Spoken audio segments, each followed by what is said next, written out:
हाम्रो दुवै खेलाडी टिम ग्राउन्डमा गइसकेको छ भने रेफ्री टिम पनि ग्राउन्डमै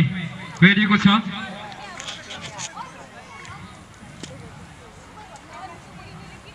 हाम्रो फोटो सेसन चलिरहेको छ र हामी यस साथसाथै कुनै पनि खेल सुरु गर्नुभन्दा अगाडि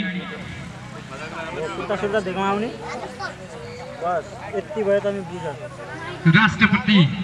खेलकुदलाई राष्ट्रपति समर्पित गर्दै हाम्रो मूल नारालाई के छ भने स्वास्थ्यका लागि खेलकुद राष्ट्रका लागि खेलकुद भन्ने हाम्रो मूल नारा रहेको छ र हाम्रो आजको यस फुटबल विराट पुरुष फुटबल प्रतियोगिताको उद्घाटन गएको छ। हाम्रो